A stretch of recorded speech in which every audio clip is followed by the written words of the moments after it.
I'm Bonnie Kemke. Welcome to my studio and welcome to Quilting on the Thread. This video is an add-on to my video I just posted last night concerning making my 4-foot long and 9-inch, 12-inch, and 16-inch deep leader cloths. Now, in my earlier video, I did talk about the cord that I put in my earlier created leader cloths, the 11 feet leader cloths. I put this upholstery cord in them. I mentioned, but perhaps I cut it out because a couple of people are asking, but I mentioned that I would not be putting the cord in my 4-foot leader cloths. And the reason why I chose not to do that was to have that freedom for myself to whether to use a corded leader cloth or an uncorded leader cloth. So that's also one of the reasons why I went ahead and put a 2-inch rolled hem on either edge of the leader cloth. So on the bottom edge of the leader cloths, or the edge that goes towards your quilt, I put in a 2-inch rolled hem, and in the middle of it I sewed a 1-inch seam all along the length of it. And the reason for that seam is, again, to take a quilt body and the quilt body and pin that. Let me get this where you might be able to see it. Okay, so here's my leader cloth laid out, and I'm pinning, we'll just pretend I'm pinning a body of quilt to it, a quilt body, a quilt sandwich, whatever you want to call it. So here's the 2-inch hem, and there's that 1-inch seam that goes right down the center of it.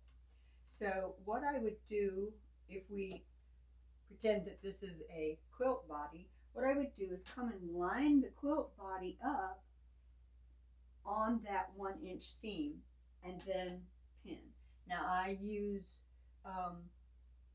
2-inch curved quilting pins, basting pins, and I would just pin them pretty much every 4 inches.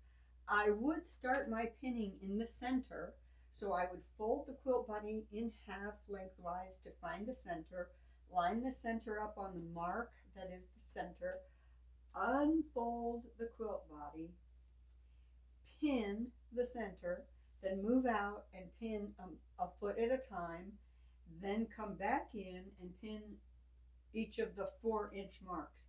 For me, that gives enough pull on the quilt body that it's not creating these gaping windows, if you will, and it's also got enough strength, whereas I'm not using too many pins to just be an annoyance. So that's what is going on the quilt leader cloth on the side that attaches to your quilt. Now on the other side, there is just the 2-inch hem with nothing in it. And I did not close off, and I did that very deliberately because I wanted to leave you the opportunity. I did not close off this end. It goes all the way through. So this is a 4-foot leader cloth. So I would take my cording and pull it along the entire length of the leader cloth to get, or measure out 4 feet. But anyway, pull it along the entire edge, and either, your choice, leave it a little bit longer than the 4 feet or cut it a little bit shorter than the 4 feet. There's a reason for doing each. If you have it a little bit longer, you tack it on the outer edge. If you have it a little bit shorter, you tack it inside the outer edge, and then you could close that seam. So you'd see how in this instance I have it inset a little bit. Well, then I could just run my sewing machine down and close that off. I suggest tacking by hand.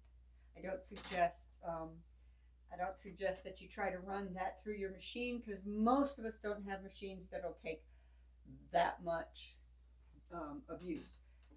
Later date. So I'm going to cut it just outside the length.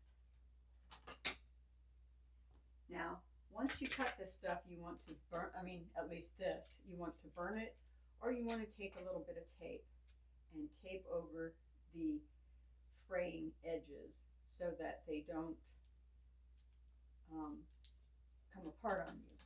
This side already has some tape on it, and so I'm going to put a little bit more just to secure that because I don't know how old that tape is. So I tape it, and there's a little bit of extra tape left over, so I'm going to pinch that together, and I'm going to take a pair of not your fabric shears, take a pair of shears and just cut that right along the seam. And the only reason for that is just to not have tape that's going to grab and catch things. I'm going to do the same on the other end, just cut it right along the seam.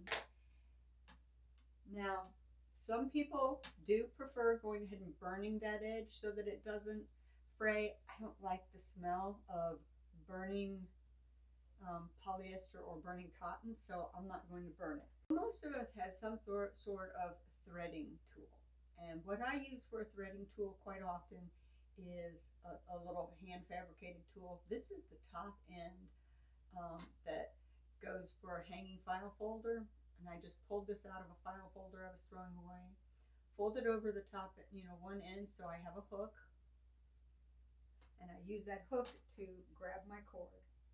And I'm going to go ahead and grab generously down my cord so that I have something that'll pull with me. I can push that together a little bit. So now I take my leader cloth, open up the 2-inch rolled hem, insert this threading tool, and get the start of the cord in. Now there I go. Now all I have to do is continue easing this down.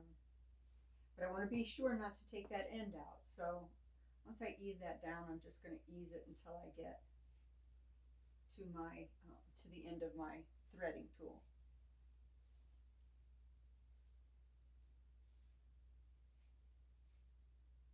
So here I'm out at the end, and I just go ahead and pull this all the way through.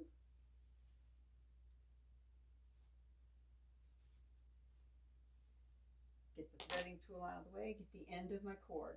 Now I'm going to bring the end of the cord here, and I'm going to hold that very securely and thread the rest of this down until I get all the way.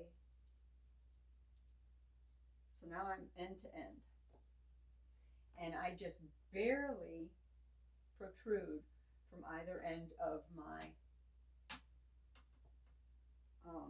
leader cloth. So then I push the leader cloth, the cord and the leader cloth up to the top of the leader cloth, up to the top of that hem. And then I will come in, and every 4 inches or so, I will hand sew a tacking stitch that would hold that cord in. Now let me tell you why the cord is so convenient. So you've got a body pinned to here. Let's just assume that the quilt body is indeed pinned. So what you do is you start rolling this up, and you're gonna clip about right here, about midway down your 9 inches. You're gonna clip that onto the frame. But this rolling, this ability to roll with the cord, it gives you a nice even roll because the cord is guiding it versus having to constantly be running up and down your quilt. And so you just keep rolling that cord and just smoothing it to make sure. But you can, that cord lets you keep your roll very, very, very tight. So that's the top leader cloth rolled without a quilt body on it. The cord's also not going to really interfere with being able to fold it up much. You'll just let the fold kind of form a seashell there. And there you have it.